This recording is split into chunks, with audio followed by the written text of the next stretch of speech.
आरती हे घे आंबे, याचं काहीतरी कर नाहीतर खराब होतील. अरे हो, आंब्याचा रस करू? रस नको, काहीतरी वेगळं बनव जे आपण ट्राय केलेलं नाही ते. बरं, तुम्हाला सुद्धा सांगते आज एक नवीन मस्त जाळीदार रेसिपी. चला तर मंडळी, मग आज आपण मस्त आंब्यापासून टम्म फुगलेल्या जाळीदार लुसलुशीत आंबा इडली करणार आहोत. एका बोलमध्ये 1 वाटी रवा घ्यायचा, जाड बारीक कोणताही चालेल. 2 चमचे मिल्क पावडर घालायची आहे आणि सारख्याच वाटीने अर्धी वाटी साखर घालायची. सारख्याच वाटीने मोजून 1 वाटी आंब्याचा गर घालायचा. साधा गर आहे, फक्त आंब्याचा गर काढला आणि मिक्सरला बारीक केला. त्यामध्ये दूध साखर काहीच घालायचं नाही. शक्य असेल तर केसर किंवा हापूस वापरा. मला केसर हापूस मिळाला नाही म्हणून मला बदाम आंबा घ्यावा लागला. त्याचा रंग केसर हापूसचा खूप सुंदर येतो. आंब्याचा गर घातल्यानंतर रव्यामध्ये व्यवस्थित मिक्स करून घ्यायचं आहे. लगेच दूध पाणी घालण्याची घाई करायची नाही, कारण मिश्रण खूप सैल आपल्याला करायचं नाही आहे. सगळं छान मिक्स केलं. आता यामध्ये पाववाटी दूध घालायचं आहे आणि व्यवस्थित मिक्स करून घ्यायचं. दूध साधं रूम टेम्परेचरचं घेतलेलं आहे. तुमच्याकडे मिल्क पावडर नसेल तर 2 चमचे घट्ट दुधावरची साय तुम्ही दुधासोबत घातली तरीही चालेल. हे सगळं छान असं एकजीव केलं. आता तरी अशी कन्सिस्टन्सी ठेवू. झाकून 10 मिनटं मुरण्यासाठी बाजूला ठेवू. आंबा आणि रव्याचं मिश्रण 10 मिनिटे आपण छान मुरवून घेतलेलं आहे. साखर जरा विरघळली, रवासुद्धा छान फुललेला आहे.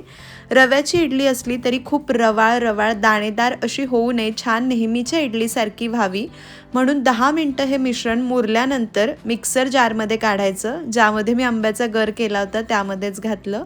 पाव चमचा वेलची पूड घालायची आणि मिक्सरला छान बॅटर करायचं. गरज वाटल्यास थोडंसं दूध घाला. तर इथे मला पाव वाटी अजून दूध लागलं होतं, म्हणजे मला एकूण अर्धी वाटी दूध लागलं. रव्याच्या क्वालिटीनुसार कमी जास्त लागू शकतं, फक्त खूप सैल करू नका. आता तयार झालेलं हे इडलीचं मिश्रण आपल्याला एका बोलमध्ये काढून घ्यायचं आहे आणि 2 मिनिटे याला छान फेटून घेऊ. या पद्धतीची कन्सिस्टन्सी असावी. यामध्ये 1 टेबलस्पून रिफाइंड ऑइल घालायचं आहे. इडल्या छान मऊ होतात, खाताना घशात अडकत नाही. व्यवस्थित मिक्स करून घेऊया. नेहमीच्या इडलीच्या बॅटरपेक्षा हे इडलीचं बॅटर थोडंसं घट्ट असावं. जर सैल झालं तर इडली चिकट होऊ शकते. मस्त बॅटर तयार झालं. स्टीमरमध्ये मी पाणी गरम करायला ठेवलेलं आहे. इडलीच्या या पात्राला आपल्याला थोडंसं तूप लावून घ्यायचं आहे. हवं तर तेलही लावू शकतात, पण तुपाचा सुगंध या इडलीमध्ये खूप छान लागतो म्हणून मी थोडंसं तूप लावून घेते. संपूर्ण पात्रांना याच पद्धतीने तूप लावून घेतलं. आता इडली छान जाळीदार हलकी फुलकी व्हावी आणि इन्स्टंट आहे म्हणून पाव चमचा खाण्याचा सोडा आपण इथे घातला, जो भजी वगैरे करताना घालतो तो.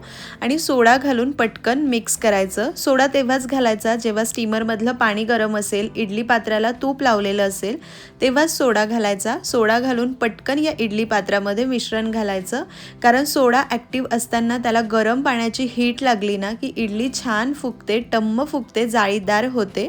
तुम्ही या मिश्रणाचं हवं तर तूप घालून अप्पे करू शकतात अप्पे पात्रामध्ये, किंवा केकसारखं तुम्ही याला बेक करू शकतात, किंवा मग केकसारखं टीनमध्ये काढून इडलीसारखं वाफवलं तरीही चालेल, जसं तुम्हाला हवं तसं.